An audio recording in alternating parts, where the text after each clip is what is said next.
Oi, pessoal, boa tarde. Quando vocês forem entrando aí, eu gostaria de pedir para vocês confirmarem se o som está bom. Eu estou usando um microfone novo, estou usando um microfone aqui do próprio fone de ouvido. Não sei como é que está aí. Bom, temos duas pessoas que já conseguiram entrar até o momento. Tá bom o microfone? Beleza, maravilha.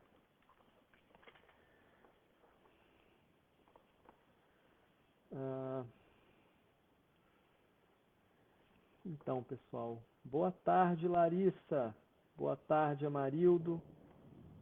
Boa tarde, Renata. Vi seu comentário lá, né, que você foi atrás de ver as fofinhas armadas.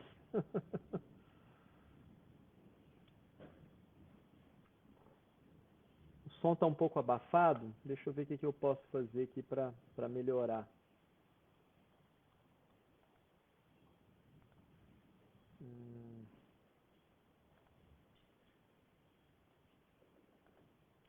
E agora, modificou alguma coisa? Deixa eu ver aqui.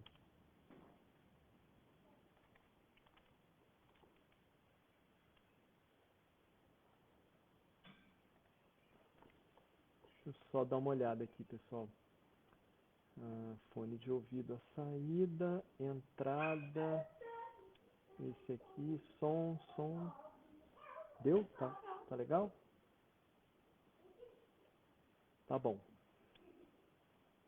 Então vamos lá.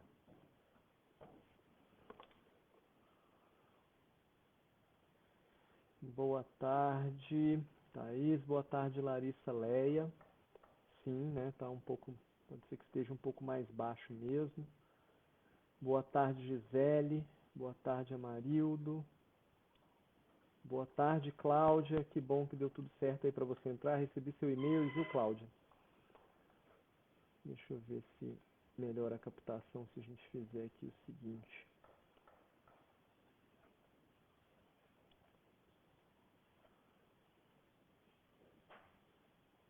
Deixa eu ver aqui uma coisa, pessoal.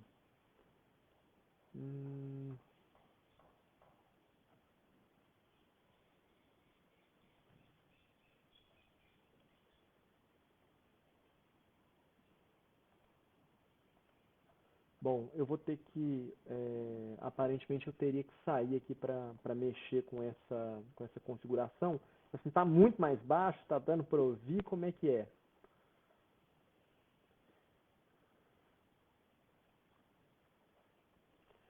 Ah, tá, vamos, vamos seguir então. Enfim, apesar de estar um pouco mais baixo, essa forma ele acaba neutralizando um pouco os ruídos de fora, né? Porque se eu deixar também, vai aumentar a captação, mas aí vai dar vamos dizer, essa captação vai ficar muito difusa e vai pegar muito ruído de fora. Tá? Então vamos lá. Que bom, acho que é isso. Dar um fonezinho ajuda. Pessoal, então vou fazendo uma recapitulaçãozinha com vocês, tá? Para a gente ver o nosso sistema aqui nessa aula hoje. Na aula passada, então, né, a gente está na nossa terceira aula. A primeira aula a gente fez uma breve apresentação da disciplina, o programa da disciplina, e a gente propôs, então, algumas alterações ao nosso programa de disciplina. Na última aula, então, a gente realizou uma leitura do Império dos Signos, né? A gente fez essa leitura do Império dos Signos e a gente, então, procurou estabelecer quais eram os principais pontos, né, dessa crítica, desse texto bartesiano. E, peraí, gente, só um minutinho aqui. Só um minutinho. Aqui, pessoal, tem que abaixar o volume de vocês aí, ó. Vocês têm que ficar mais de boa. Peraí, tô... Tá quietinho. Não, vocês têm que se resolver.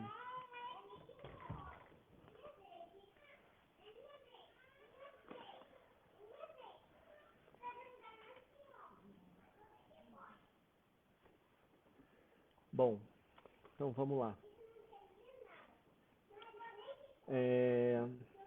Então, vocês entenderam, né, gente? Estou usando o microfone daqui por isso também, para ver se diminui outros ruídos, para ver se entra para cá, né? Bom, então, estava falando disso, né, do esquema que a gente desenhou, então, com o livro Império dos Signos, né? O Império dos Signos, o Barthes foi, então, trazendo uma série de elementos para a gente pensar a respeito da cultura japonesa, mas ele vai trazer isso a partir da formulação de que não se trata de um retrato da cultura japonesa, mas sim de uma certa iluminação que o autor recebe a partir de certos clarões, né, e de contatos que ele vai tendo com essa cultura.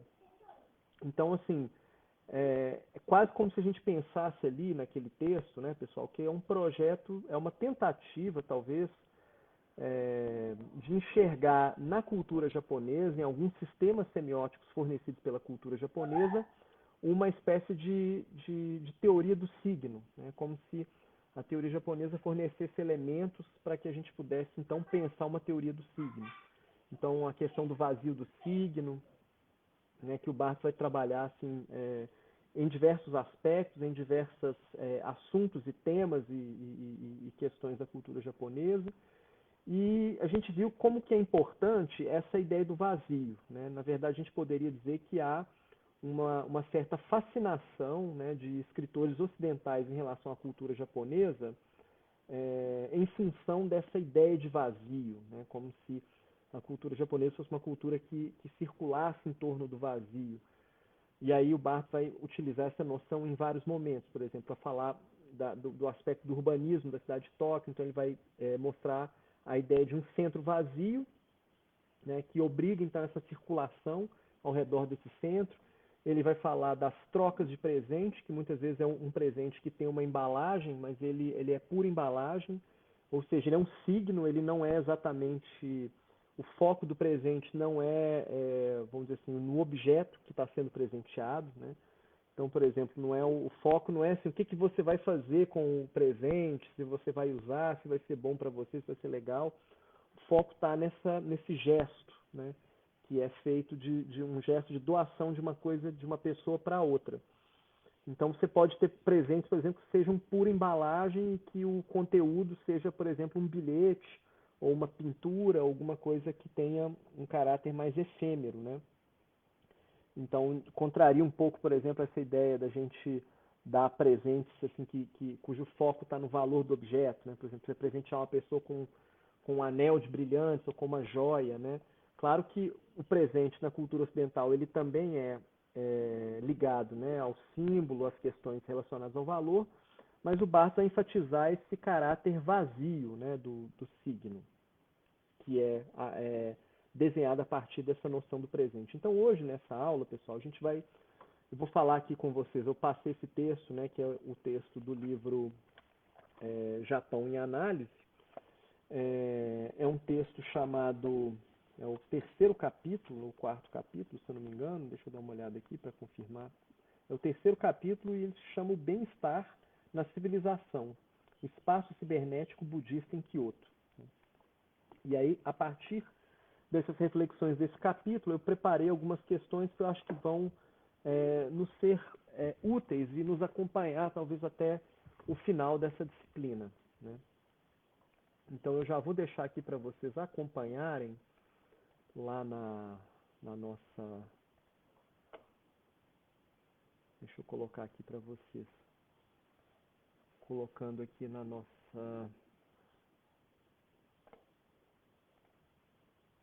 página da nossa comunidade aqui no Facebook,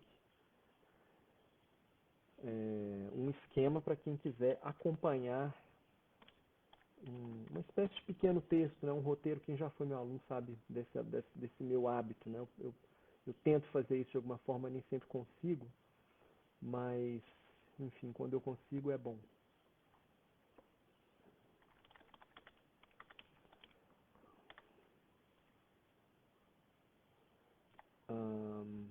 Tá aqui então, estou adicionando o arquivo.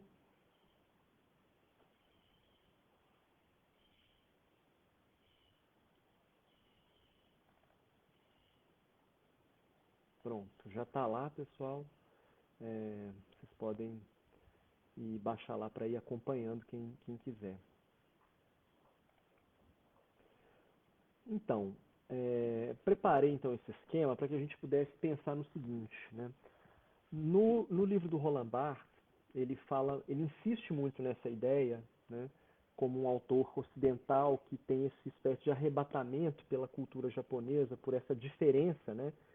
Ele diz no livro que ele não está olhando para o Oriente como assim, ele não está interessado nessa essência oriental, ou ele não tem um olhar amoroso para essa essência. O que ele acha interessante é esse movimento, né, esse movimento de constituição de diferença que esse sistema semiótico que ele chama Japão constitui para ele. Então o interesse dele é nessa relação com a alteridade, com a diferença. Então ele vai insistir muito nisso em diversos momentos do texto, do livro dele.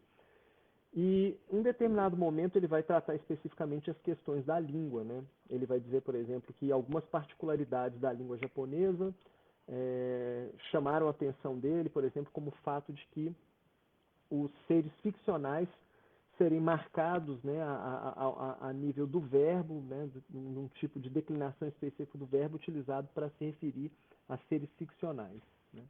E com certeza isso tem uma consequência para o tipo de literatura que a gente vai estudar aqui, que é o Shishosetsu, né, que é uma espécie de literatura do eu, que é guiada e comandada por tentativas de representar, né, através de artifícios retóricos, essa ideia de presença, de sinceridade, de verdade, né, através do texto. Então isso tem uma consequência importante para a gente aqui. E aí, a partir desse texto do Ian Parker, né, que é o texto da aula de hoje, Bem-Estar na Civilização, nosso texto base, eu gostaria de destacar com vocês o interesse específico da língua, né? Esse interesse específico da língua japonesa, por exemplo, que vem da psicanálise. Então, não sei se você sabe, mas o Lacan ele já visitou o Japão 2 vezes, né, durante a vida dele, e ele escreveu também um prefácio, né, quando os escritos foram publicados no Japão, Lacan escreveu um prefácio. E esse prefácio ele faz algumas afirmações meio enigmáticas, que ele não chega a desenvolver completamente, mas que depois outros autores tomaram essas afirmações para pensar desenvolvimentos, né, para pensar alguns outros aspectos. E essa afirmação que ele faz é bastante enigmática, porque ele afirma que o povo japonês, primeiro que o povo japonês seria impossível de ser analisado, e em segundo lugar que o povo japonês não precisaria ser analisado, né? É isso então que esse texto do Ian Parker vai trazer para a gente, um pouco em torno dessa ideia. E aí, gente, por que ele fala isso, né? Por que ele está dizendo que essa prática ocidental chamada psicanálise seria desnecessária ou não implementável no Japão? Tá? De cara, eu posso adiantar para vocês que isso é uma, vamos dizer assim, é uma visão que a gente poderia dizer, de certa maneira, utópica do Lacan, né? E aí eu coloco aqui para vocês uma referência que é um psicanalista japonês chamado Ogasawara, né? Num texto que se chama A Instância da Letra no Inconsciente Japonês. E nesse texto, esse psicanalista que é japonês vai dizer que assim que o Lacan ele constitui um modelo ideal, né? Ele utiliza o Japão como uma espécie de modelo ideal, mas esse modelo ideal não vai se sustentar na prática. Na prática, ele entende que a análise é tanto possível quanto necessária na cultura japonesa, embora ele vá marcar também algumas formas específicas, né, de intervir nessa língua que tem suas características específicas. Mas de toda forma, pessoal, o Lacan, então, ele está interessado, né, de acordo com essa afirmação do Ian Parker, ele está interessado nessa dimensão material da língua japonesa, né? Então, a língua japonesa ela tem uma característica muito assim, muito típica e ao mesmo tempo muito incomum, né, do ponto de vista das línguas. Enfim, é preciso dizer, né, que assim como a gente tem em função das línguas ocidentais, né, um grande intercâmbio entre as línguas ocidentais. Então, por exemplo, o latim, né, é uma língua de base que, devido à expansão do Império Romano, está presente em várias línguas ocidentais. Então você vai encontrar palavras de origem latina no inglês, né? O francês é totalmente latino, o italiano, o português, o espanhol, né? São são na verdade, processos históricos de modificação do latim, né? E mesmo assim, algumas outras línguas que não têm uma origem latina, né, como o alemão, né, ou o inglês, você vai encontrar esses resquícios da língua latina. Então, todas as línguas, elas, de alguma maneira, vão sofrer esse processo, né, de importação de termos estrangeiros, algumas mais e outras menos. E na Ásia também não é diferente. E na Ásia, isso tudo se dá a partir de um grande centro cultural, que é a China, né, como um grande império. Então, a China importou a sua língua, né, como sistema escrito também, foi o primeiro sistema escrito que surgiu na Ásia. Então, todas as demais culturas ali da Ásia, né, assim, se a gente pensar o Japão, Tailândia, Coreia, o Vietnã, né, todos esses países, de alguma maneira, incorporaram elementos, né, da língua chinesa, sobretudo da língua escrita. E o Japão fez uma incorporação muito peculiar, né, uma incorporação muito peculiar, por quê? O Japão, ele tinha um sistema de escrita japonesa, tipicamente japonesa, articulando sons japoneses, que é um sistema fonético chamado hiragana. E aí tem toda uma história complexa, porque esse sistema fonético, ao longo da história, ele em algum momento foi conhecido como uma escrita feminina, uma escrita praticada por mulheres, enquanto que os homens, eles utilizavam a forma de escrita chinesa, que era a língua oficial, a língua dos negócios, né? Então você tinha dentro da sociedade japonesa essa diferenciação, né, de mulheres e determinados grupos sociais utilizando o hiragana, que é essa forma, né, de escrita a partir dos símbolos fonéticos da língua japonesa, e você tinha os kanji, que são definidos por esse conjunto de caracteres, né, e de ideogramas da língua chinesa, que eram utilizados então pelos homens para fazer negócio, pela administração do Estado, né? Em um determinado momento então da história do Japão, o Japão unifica esses sistemas. Então, o sistema de escrita japonês é um sistema extremamente complicado, porque ele tem vários códigos simultaneamente, né? Ele tem o sistema hiragana, que é o sistema de escrita fonética japonesa, e ele tem esses sistemas de kanji, e outro mais moderno, que é o chamado katakana, que é um sistema exclusivamente utilizado para transliteração de palavras ocidentais. Então, o katakana ele foi o sistema que chegou por último. E ele sempre está sendo utilizado ou relacionado para representar fonemas de palavras ocidentais, para importar. Então, olha que curioso isso, né, pessoal? O Japão criou um sistema de escrita exclusivamente para poder importar palavras para o sistema da sua língua, né? Então, isso é uma característica também muito importante, muito curiosa. E dentro disso você tem os kanji, né, que eu já tinha falado para vocês, que são os ideogramas chineses.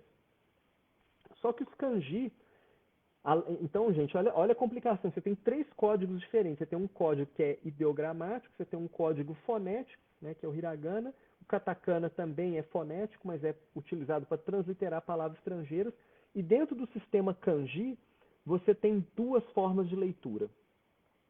Então, você pode ler o ideograma tanto foneticamente, né, como é a forma de leitura chamada on-yomi, né, que é uma forma de leitura em que você vai trazer a fonética e a sonoridade do chinês original, e esse chinês é específico de um determinado momento histórico, ele já não corresponde, né, de alguma maneira ao chinês moderno, ele é um chinês da era Han, então mais ou menos de 1600, né, então o som dos chineses mais ou menos de 1600.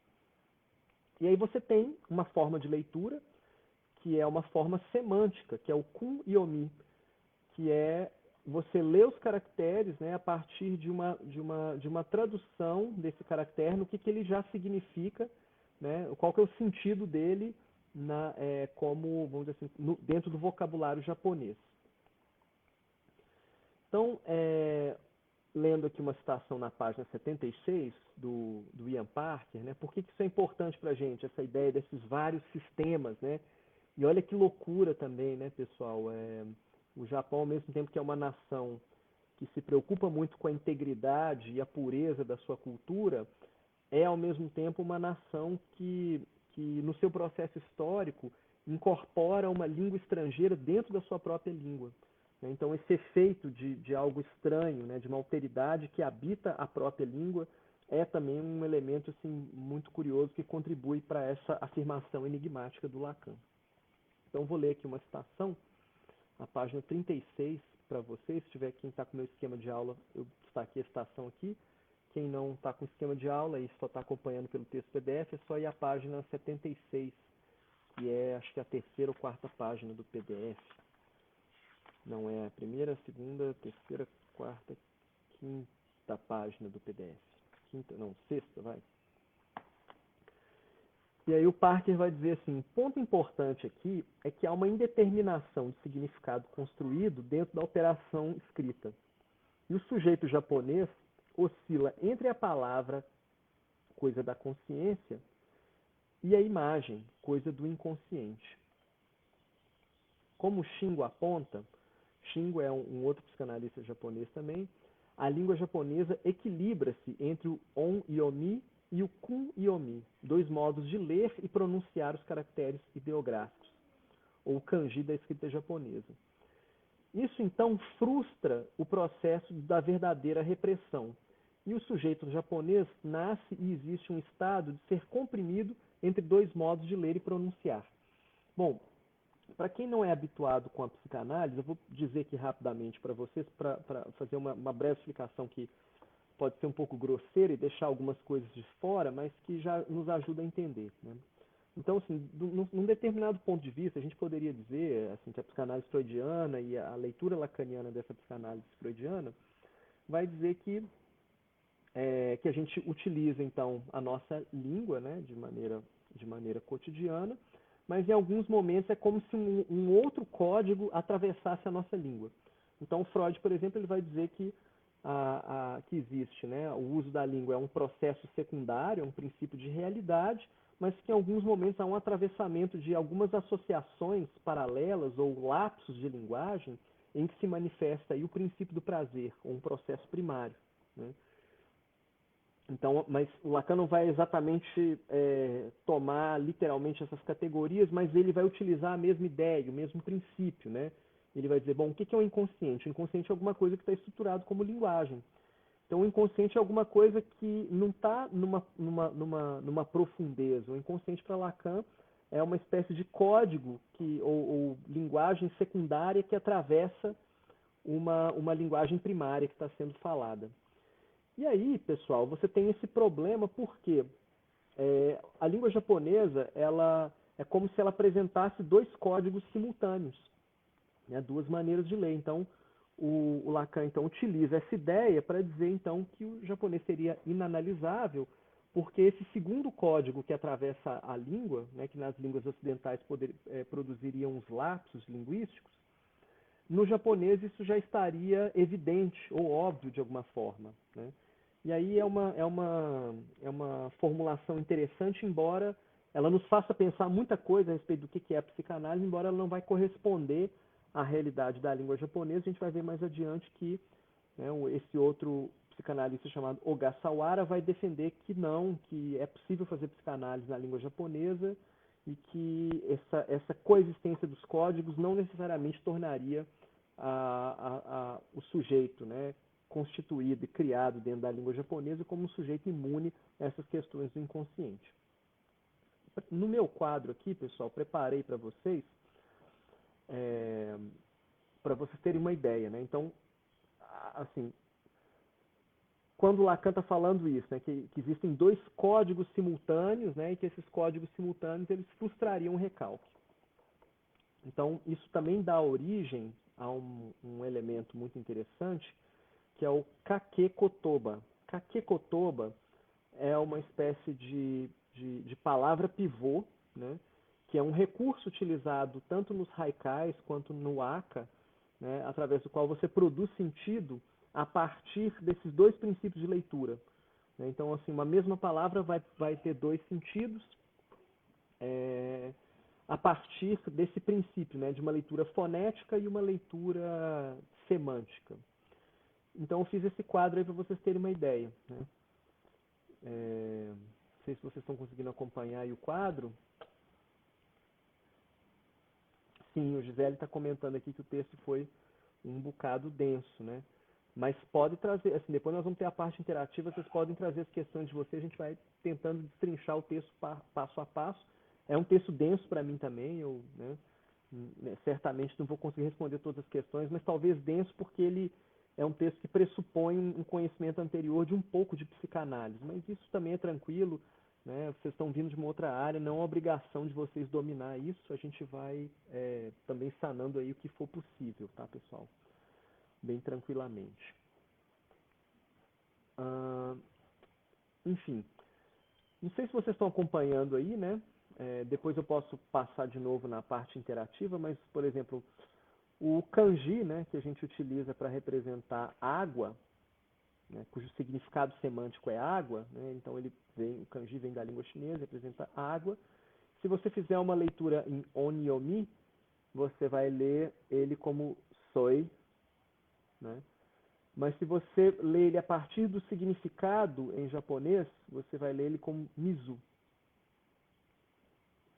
Então, essa palavra mizu é uma palavra que vocês vão encontrar constantemente. Assim, por exemplo, uma pessoa que vai viajar para o Japão vai sempre encontrar essa palavra, porque tem muitos templos budistas, shintoístas, que levam algum tipo de referência à água no nome.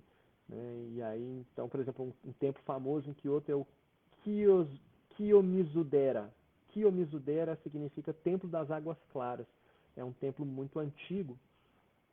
E aí vocês vão encontrar, então, essa forma e esse kanji, esse ideograma com frequência, por exemplo, na porta desses templos shintoístas que fazem referência à água. Né? E geralmente, pessoal, escrito assim em templo, eles vão utilizar a escrita do kanji. Né? Então aqui para vocês terem uma ideia, é isso que o japonês pode fazer. Ele pode combinar os signos que estão nessa primeira coluna do kanji com os signos que estão na segunda e na última coluna. Aí a gente tem um outro ideograma também, que é o ideograma de montanha. Montanha, que é, né, super interessante, são esses 3 pauzinhos verticais que, se você acompanha, faz mesmo o desenho de uma montanha. Né? E aí a transliteração dele do chinês é san, né? E no japonês a leitura dele seria yama. Né? Então, por exemplo, quando você fala Yamamoto, né? Yamamoto significa a montanha de Moto. Né? Então, uma montanha dessa região chamada Moto. E aí o que pode acontecer, por exemplo? Essa palavra montanha, ela pode gerar uma espécie de duplicidade de sentido, porque ela pode representar ela pode ser lida tanto como Yama, né, como montanha, mas esse som dela em chinês, san, ele também é traduzido assim como um pronomezinho honorífico, né, uma espécie de partícula de respeito, né, que você dirige a uma determinada pessoa. Então, por exemplo, eu posso falar assim, geralmente para homem, né, para mulher é shan, né, e para homem é san. Né, então você tem essa partícula que vem logo depois do nome da pessoa, por exemplo, Yukio-san. Né, e aí, esse caractere, né, por causa da semelhança fonética, ele também pode ser utilizado para representar, além de montanha, representar essas pessoas que você chama por esse pronome honorífico. Então a língua japonesa fornece para a gente esses níveis, né, de sentido que são como se fossem assim, códigos diferentes dentro de um mesmo código. Né? E é isso que interessa ao Lacan, né? Essa ideia desses códigos diferentes habitando o mesmo código.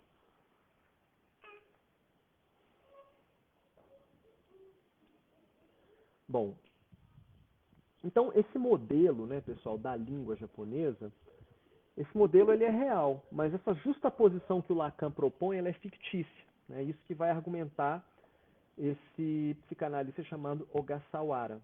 Então, logo abaixo aí eu deixo uma citação dele, que eu vou ler para vocês, tá? Traduzindo. Bom,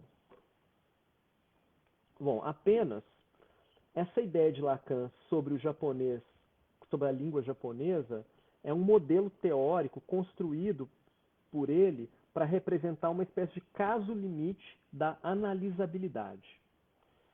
Se o japonês como língua atrai a atenção do Lacan, né, é porque ele pensa que, como ele diz lá nesse prefácio chamado Aviso ao Leitor Japonês, ele diz que nem todo mundo tem essa grande sorte de falar o chinês dentro da sua própria língua. Que ele quer dizer que qualquer um que fale o japonês fala também uma outra língua dentro dela, ao mesmo tempo, sem mesmo saber que está falando uma outra língua. Então, com isso, fica claro para todo mundo, a céu aberto, ele vai dizer, que a gente está falando, né, ou que isso fala uma outra língua. E essa que é justamente a ideia de inconsciente, né, pessoal? A ideia de inconsciente para a psicanálise é essa ideia de que, através da nossa língua, né, da língua que a gente fala, há uma espécie de língua parasitária, que seria essa língua do inconsciente, ou esse inconsciente estruturado como linguagem.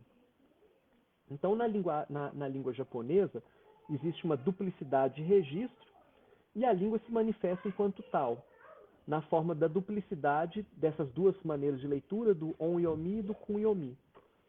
Essa duplicidade, tão arriscada de manter aberta, né, em outras línguas, ela só vai ser trazida à luz a partir da descoberta freudiana do inconsciente e da duplicidade que o Lacan nunca deixou de insistir, que indica, então, essas correntes do grafo do desejo. O grafo do desejo é um grafo que o Lacan faz para representar a relação com a linguagem, né, do sujeito para o grande outro e do sujeito para o pequeno outro.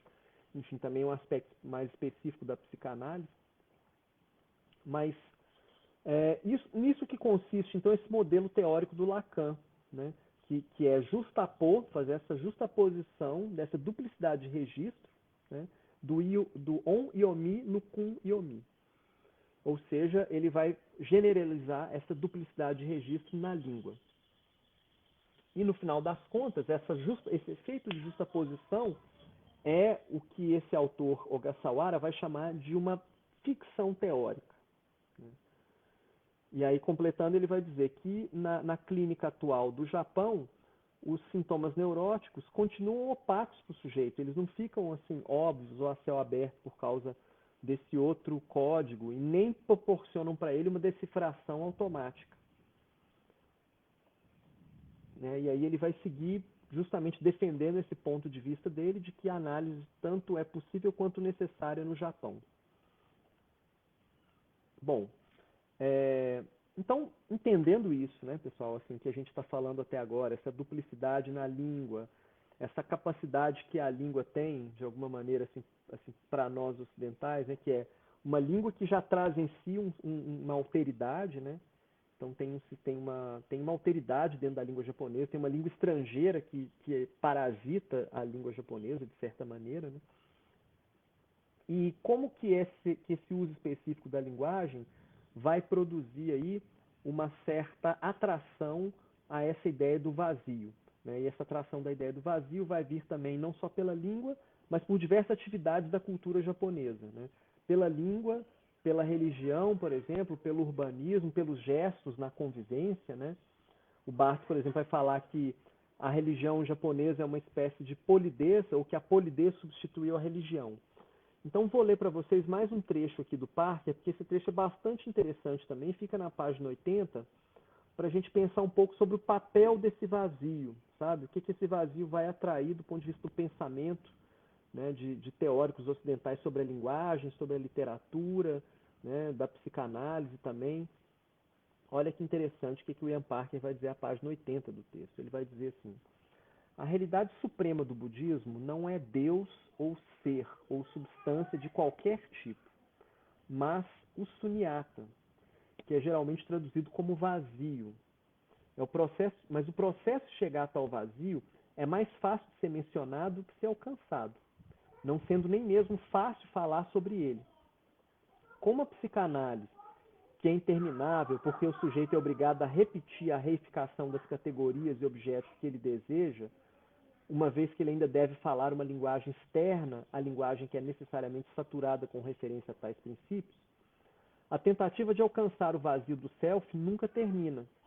Esse sunyata é o vazio que deve esvaziar a si próprio. Olha que interessante isso, né, pessoal? O vazio que deve esvaziar a si próprio. Pela rejeição de qualquer tipo de apego ao vazio, uma vez que ele é uma função dinâmica de esvaziar tudo, inclusive a si próprio.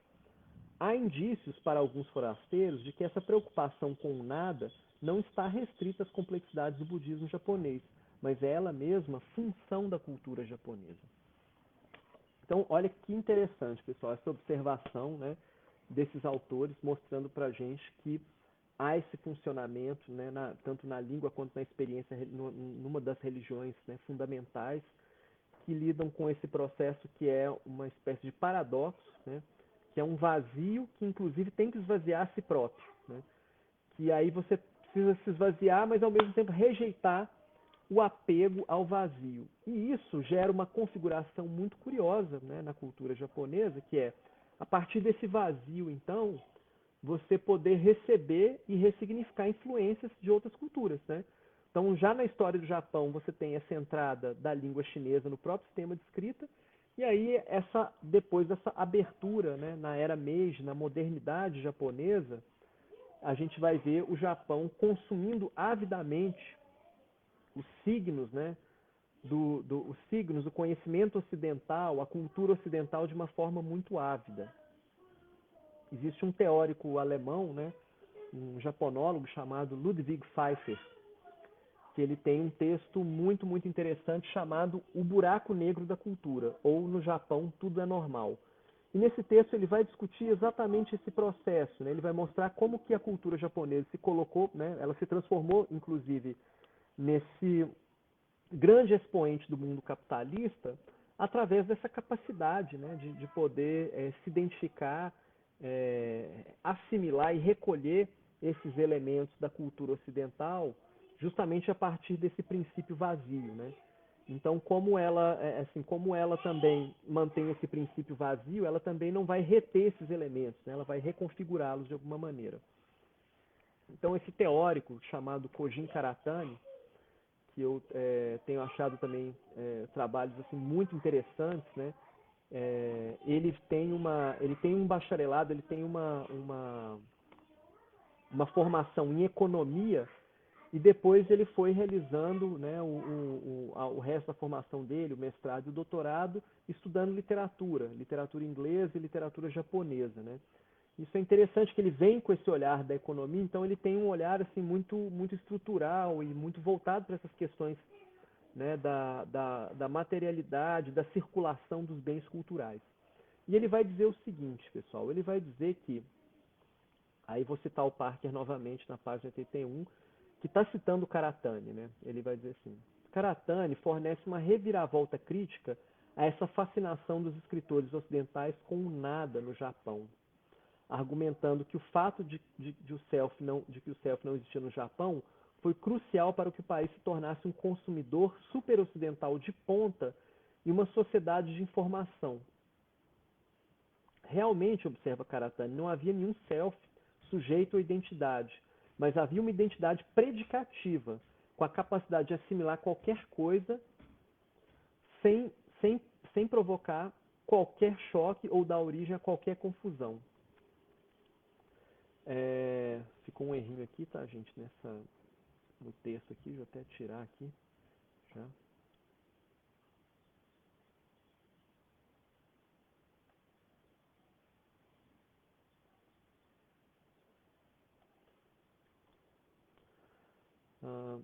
Mas, enfim, isso, pessoal, vai ter uma importância fundamental para a gente olhar para esses textos que vão vir, né, esses textos de literatura, porque a gente está lidando aqui com um período literário que vai justamente refletir essa construção da ideia de sinceridade e autenticidade na cultura japonesa. E como que essa ideia de sinceridade e autenticidade vai ser construída sob o pano de fundo dessa relação com o vazio e com o nada, né? Como que vai se dar isso, né? Como que a gente vai então construir essa noção de sujeito, ou ver, né, essa noção de sujeito ser construída na literatura japonesa, sendo que antes ela não existia, né, como o Karatani vai colocar. Como que a gente vai, que processo que vai permitir isso? E aí, claro, Isso também vai ser feito de uma certa tradução, né? Uma tradução muito específica que o meio literário japonês vai realizar do realismo francês, né? Ele vai ler o realismo francês a partir de uma determinada chave, e essa chave de leitura vai indicar para eles que o caminho da literatura seria produzir um texto que não seria exatamente uma ficção, mas um texto no qual o autor está presente, né, a partir da verdade, da sinceridade, da autenticidade. Né? Seria essa o interesse. Então, por exemplo, críticos importantes, né, de literatura japonesa desse período que vão defender esse gênero literário, que é o Shishosetsu, eles vão dizer, por exemplo, que estou lembrando de um específico que é o Kobayashi. Ele vai dizer que, bom, eu adoro ler Flaubert, né? Adoro ler literatura francesa, mas essa literatura, ele vai dizer, ela chega para mim como uma fabricação. Então eu acho que ela não é capaz de me trazer uma verdade perene sobre o ser humano, né? Então ele prefere ler esses textos em que, mesmo não possam ser tecnicamente muito bem escritos, mas que tenham com o leitor esse pacto, né, de uma sinceridade, uma autenticidade, porque isso, na visão dele, o aproximaria de uma verdade humana muito mais do que um texto ficcional, né? O que a gente vai ver que, no ponto de vista da teoria literária ocidental, a gente enxerga o contrário, né? Porque justamente a gente imagina que a pessoa não precisa ser sincera, né, e se colocar verdadeiramente no texto, porque o que interessa para nós é justamente as balizas imaginárias que permitem com que uma determinada ficção seja criada, né? A ficção também ela não é destituída de qualquer fundo de realidade, né? A ficção é um relacionamento específico com a realidade, uma transformação, uma reconfiguração específica de elementos da realidade, talvez até revelando, vamos dizer assim, as próprias bases através da qual essa realidade pode ser percebida. Bom, não quero me alongar na transmissão, já estamos com 42 minutos, tá? Então eu vou encerrar a transmissão por aqui, fazer um pequeno intervalo, e aí a gente volta para a parte interativa da disciplina, tá? Naquela sala do nosso Google Meet. Tá ok, pessoal? E aí lá, por favor, levem as questões, as perguntas de vocês, vamos conversar, porque o que eu fiz aqui? Eu tentei trazer um elemento muito específico do texto. Esse texto tem uma série de outras questões, né? A Renata já colocou lá na comunidade um pouco que ela foi atrás para conhecer um pouco mais dos animes, né, dessa cultura do anime, e eu tenho também algumas coisas para elaborar com vocês a respeito desse elemento mais contemporâneo, né? Porque vejam bem, pessoal, essa ideia do espaço cibernético, da sociedade de informação, ela tem tudo a ver com essa noção de vazio, né, que esses autores estão tratando aqui. Essa possibilidade, então, de um vazio no qual você vai poder, assim, absorver essas informações, mas sem, na verdade, estar apegado a elas, né? Produzir esse fluxo de informação através do espaço virtual, viver uma existência virtual também, né? Quer dizer, esse vazio, esse nada, também pode apontar para um certo niilismo, né? Quer dizer, por que eu vou me relacionar com uma pessoa de verdade se eu posso me relacionar com um aplicativo, né? De repente, ou com, enfim, com uma inteligência artificial? E assim uma série de questões que vão sendo colocadas para a gente em termos, né, de perguntas sobre a cultura contemporânea, não só no Japão, mas no Brasil e no mundo inteiro. Então encerro por aqui, essa transmissão que já está fazendo 44 minutos. Breve intervalo para a gente encher as canequinhas de água e a gente já volta. Até logo, pessoal.